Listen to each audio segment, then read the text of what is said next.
Bismillahirrahmanirrahim. Assalamualaikum warahmatullahi wabarakatuh. Waalaikumsalam warahmatullahi wabarakatuh. Amin ya rabbal alamin.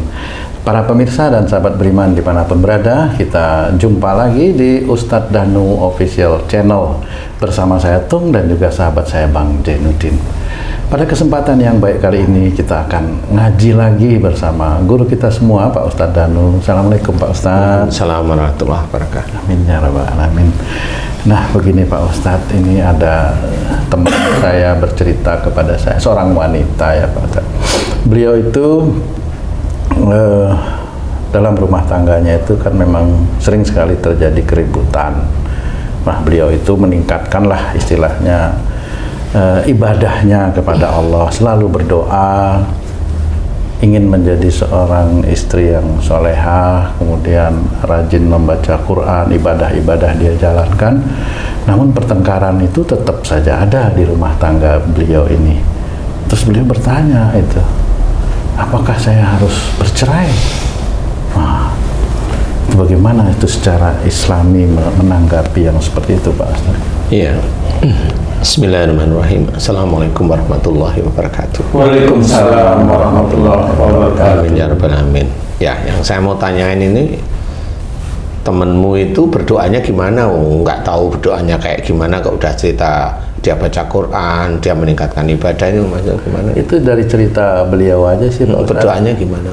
Berdoanya dia ingin menjadi seorang istri yang solehah gitu. Itu aja? Iya. Oh ya sudah cocok itu. Gimana tuh maksudnya? Biasanya tuh yang umum nih, bukan pasti, hampir 100% jadikan keluarganya yang sakinah, mawaddah, warohmah. Biasa seperti itu sih. Ya.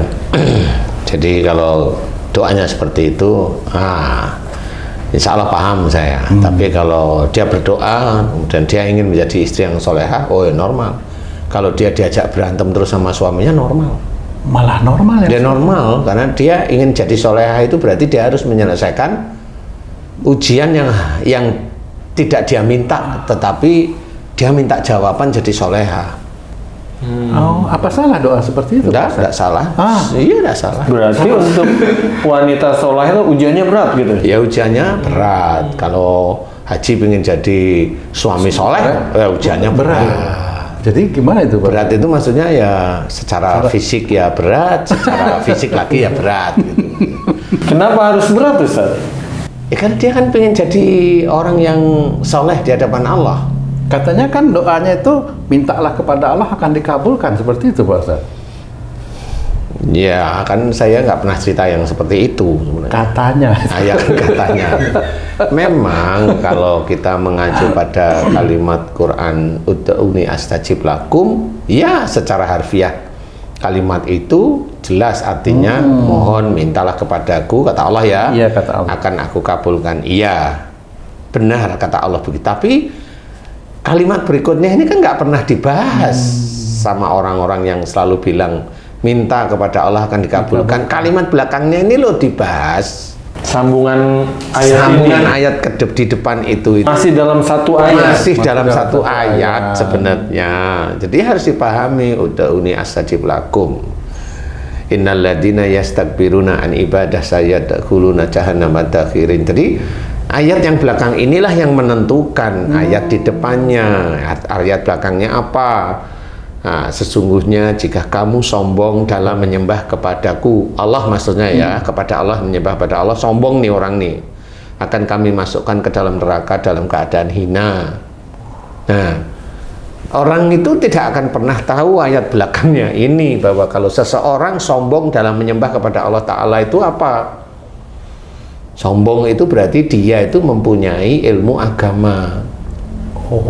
Kalau dibilang sombong berarti dia itu bangga dengan ilmu agamanya, bangga dengan atributnya, bangga dengan nikmat yang diterima, bangga aja semuanya, disombong-sombongkan terus menerus.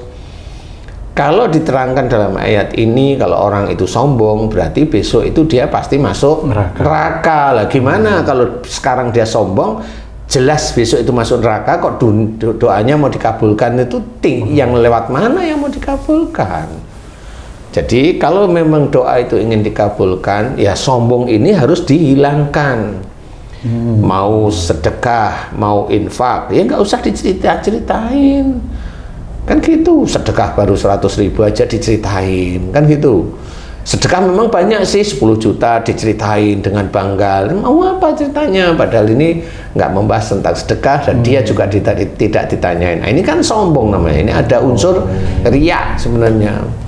Dia sedekah 100 juta ya diceritain mamanya. Sama aja seperti itu. Nah, ini masuk kategori yang seperti itu. Jadi harus difahami sehingga mana yang akan dikabulkan oleh Allah Ta'ala. Yang dikabulkan oleh Allah Ta'ala itu urusannya adalah urusan akhirat. Jadi mohon diampuni dosanya. Nah, itu bisa.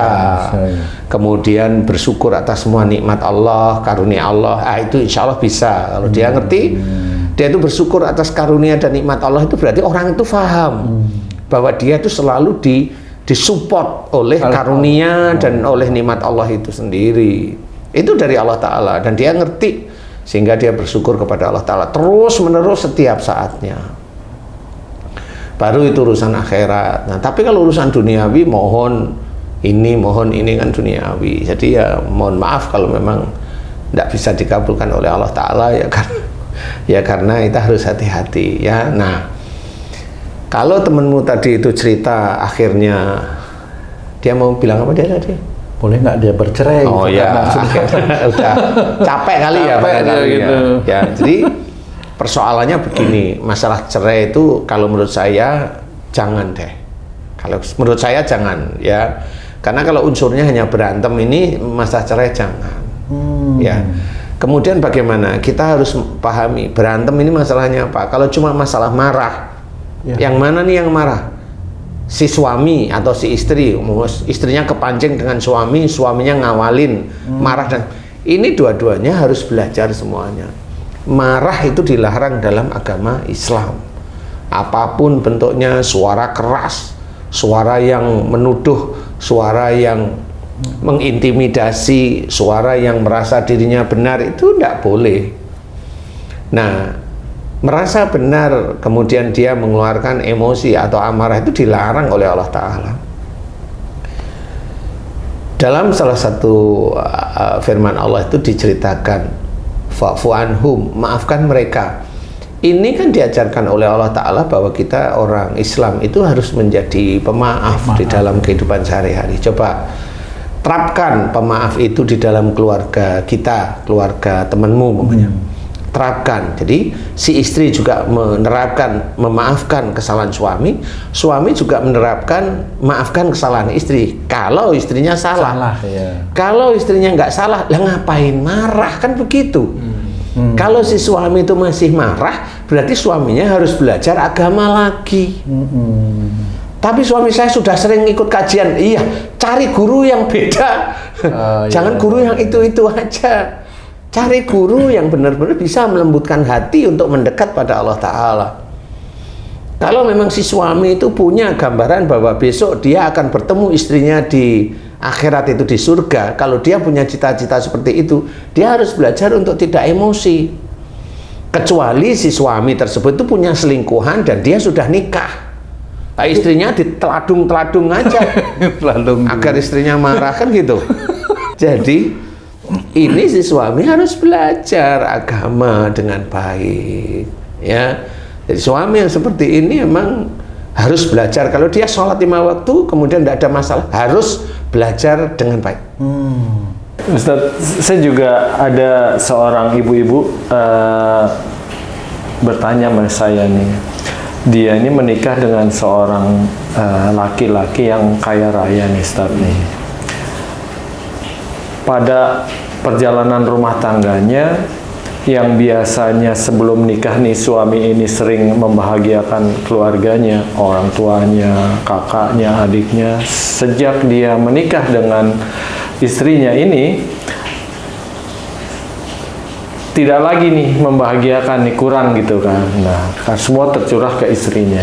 Nah, suatu saat istrinya ini agak kesel gitu kan, agak marah karena si suami ini kembali membahagiakan orang tua dan adik-adiknya atau saudaranya lah. Nah, sehingga saudaranya ini sering apa ya, memojokkan istrinya karena mengambil istilahnya mengambil perhatian atau mengambil suaminya. Salahkah si istri ini merasa tersaingi dengan kasih sayang suaminya ini kepada keluarganya, Ustaz? Jadi gini, kasus yang seperti ini sebenarnya dalam syariat Islam sudah ada, sudah ditentukan.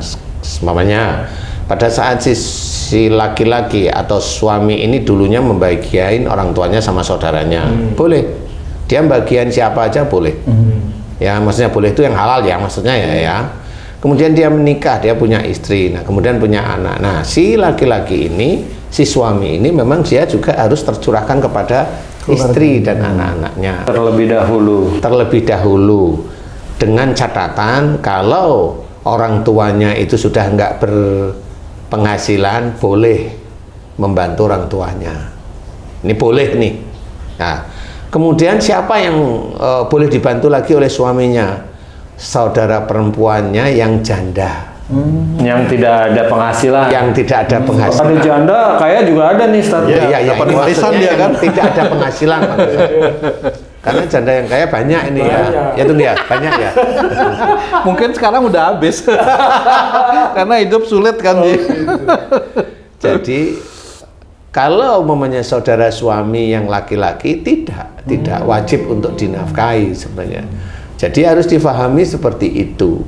Jadi kalau ada saudara laki-laki suami yang meminta kemudian memojokkan istrinya, saudara laki-laki suami itulah yang dosa. Yang menuntut ya. Yang menuntut itu dosa. Seperti itu. Nah, bagi si suami kalau istrinya itu memohon kepada suaminya, ya dipilih-pilih menurut syariat, istrinya nggak salah, benar dia benar ini si istri ini. Kemudian suami mulai paham, oh ya berarti aku ini. Kalau memangnya dia punya saudara perempuan, masih punya suami, masih dinafkahi, tidak kekurangan, tidak perlu sebenarnya. Seperti itu. Dan si suami memang harus memahami bahwa istri dan anak-anaknya inilah yang utama. Plus dengan kedua orang tua atau plus dengan ibundanya umpamanya, boleh. Istilahnya seperti itu. Jadi kalau istrinya itu memohon pada suaminya untuk seperti yang tadi, boleh. Istilahnya minta perhatian keluarga dulu, boleh. Ini dengan catatan itu loh ya. Tapi kalau memang kan, kalau manusia itu kan begitu ya. Kalau mamanya dulu dikasih, kemudian punya istri, nah yang dikasih ini kelewatan akhirnya, memfitnah istrinya lah, ini itu. Nah ya itulah sifat manusia yang ditumpangin setan sama dajjal itu ya memang seperti itu. Bagi orang yang biasa dikasih kemudian nggak dikasih kan seperti itu. Sama seperti preman, kalau dulunya dikasih nggak dikasih kan ngamuk dia pasti. Jadi dia kena sifat setan preman ya istilahnya seperti itu. Jadi harus difahami. Insya Allah itu Ji. Nah untuk yang temen kamu tadi hitung, sebenarnya kalau maunya cerai ya jangan dulu, dibenahi dulu bahwasanya jangan marah bagimu surga. Dalam hadis ini sudah diterangkan, jangan marah bagimu surga. Berarti orang itu sebenarnya dilarang oleh Allah Ta'ala marah. Kalau dia tidak marah, insya Allah surga akan dia dapat. Apa saja dia tidak marah. Kalau dia marah, pasti neraka dia dapat. Itu seperti itu. Nah, jangan dianggap remeh kalimat-kalimat yang kelihatannya ini ringan. Jangan marah bagimu surga. Ini kan dianggap ringan sama orang-orang Islam, sama saudara-saudara kita. Banyak yang dia koar-koar omongan kasar dan sebagainya. Itu banyak sekali. Ya, nah di sini tidak boleh seperti itu. Jadi marah itu memang dilarang oleh Allah Ta'ala, tidak dianjurkan oleh Rasulullah, karena Rasulullah bukan orang pemarah. Kalau kita itu mengaku umatnya Rasul ya kita contoh aja Rasulullah. Nah bagi temenmu yang tadi dia itu, saya tidak tahu kasusnya itu temenmu itu yang putri itu yang pemarah atau yang suami yang pemarah atau dua-duanya memang pemarah. Dia hanya mengandalkan doa, nggak bisa. Harus ada ikhtiar. Harus ada ikhtiarnya, sama seperti ayat umumnya ilal ladina tabu wa aslahu wa bayanu faulaika atubu alaihim. Nah, ayat ini menerangkan ilal ladina tabu, mereka yang telah bertobat, kemudian melakukan perbaikan dan memberikan nasihat, masukan baik. Ya. Maka tobat mereka lah yang diterima oleh Allah. Nah, ini kan harus paham. Jadi orang yang telah bertobat, umpama istri temenmu, istri gimana sih ya? Teman Temenmu perempuan. yang wanita itu dia dulunya pemarah apa enggak, suaminya pemarah apa enggak. Ini juga dia harus tobat. Setelah tobat dia menjalankan pertobatan itu dengan cara dengan baik apa enggak, atau hanya cuma dengan doa. Doa itu boleh. Doa itu sudah menjadi suatu apa namanya, Ketaatan kepada iya, Allah ketaatan itu. kepada Allah Ta'ala. Dia hanya doa tok tapi dia tidak berubah, ya sama. Berarti tobatnya dia tidak diterima. Nah, kalau tidak diterima ya keluarganya masih seperti itu.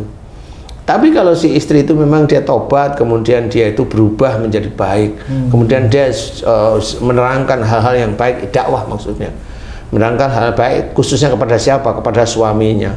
Nah, inilah pada saat dia tobat dan sebagainya, ini masuk dia jalur sabar. Ya, dia masuk jalur sabar. Dia ada masuk jalur. kegiatan. Iya, kemudian kalau dia masuk jalur, bukan sabar ya, masuk jalur. Kemudian dia serahkan apa yang dilakukan pada Allah, itu namanya tawakal, serahkan pada Allah Ta'ala. Nah, si suami dia Islam apa bukan? Kalau suaminya Islam, dia sholat apa enggak? Dia sholat, dia datang kajian apa namanya, sering apa enggak? Kalau dia enggak sering, ya dikasih nasihat. Memang dia harus belajar. Seorang istri boleh menasihati suami? Boleh, itu sunnah, boleh aja. Apa namanya, mengingatkan, boleh. Kan intinya itu bukan karena nggak cocok langsung cerai, itu yang tidak boleh sebenarnya. Karena dulu yang memilih suaminya kan ya dia sendiri, yang mau kan ya dia. Ya jangan enaknya umpamanya suaminya dulu punya harta banyak ini kemudian suaminya udah di blacklist, akhirnya ditaruh di paling ujung, umpamanya nggak ada uang, akhirnya udah cerai aja lah. Nah, kan nggak bisa. Dasarnya kan beda lagi kan gitu. Ya. Matre itu. Nah, seperti itu. Harus belajar semuanya. Jadi si yang laki-laki juga harus belajar tentang masalah agama dengan baik, benar ya, cari guru-guru yang baik, yang benar-benar memberikan pelajaran-pelajaran iman kepada Allah Ta'ala, akhlak mulia dan sebagainya. Itu harus seperti itu ya, sehingga nanti pada saat suaminya mau belajar, kalau suaminya nggak mau belajar ya ya sabar aja dulu kan gitu ya. Walaupun sebenarnya pisah itu boleh, monggo boleh, tapi kan jangan langsung pisah karena ada masalah yang sebenarnya tidak terlalu riskan gitu. Nanti ketemu lagi dengan ujian yang seperti itu, pisah lagi. Kan kasihan. Nah, itu kan akhirnya ego pribadi si wanita nantinya kan begitu ya. Nggak, kita harus belajar seperti itu. Jadi temanmu juga dinasihati ya, baik, jangan asal-asalan maunya cerai seperti itu. Nggak bisa segampang itu walaupun boleh. Tidak segampang itu walaupun boleh sebenarnya. Ya, jadi harus hati-hati, sehingga itulah dari unsur sabar. Berdoa belum dikabulkan, ini udah berapa tahun nggak dikabulkan sama Allah. Nah, itu kan nggak sabar namanya. Jadi bukan dari titik kamu saja, kamu apa yang harus kamu lakukan, kamu rubah dan sebagainya.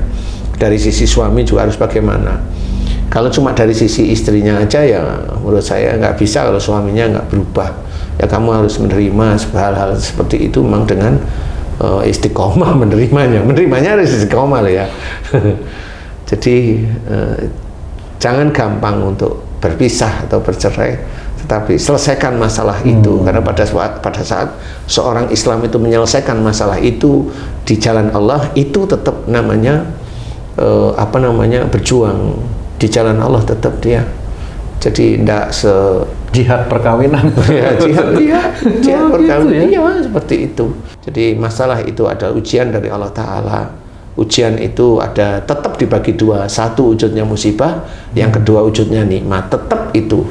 Jadi musibah itu tetap ujian, nikmat itu juga ujian. Hadapi semuanya dengan baik. Yang musibah dihadapi dengan baik, kita cari penyelesaiannya, karena yang namanya musibah itu kan dijelaskan wa ma asabakum min musibatin fa bima kasabat aydikum.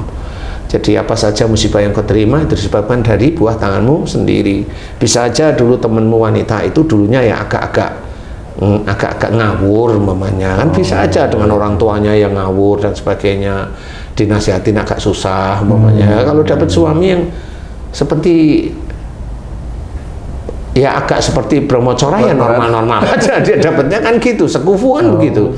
Cuma temenmu itu lebih ngawali dia itu menjadi baik, bisa aja ya.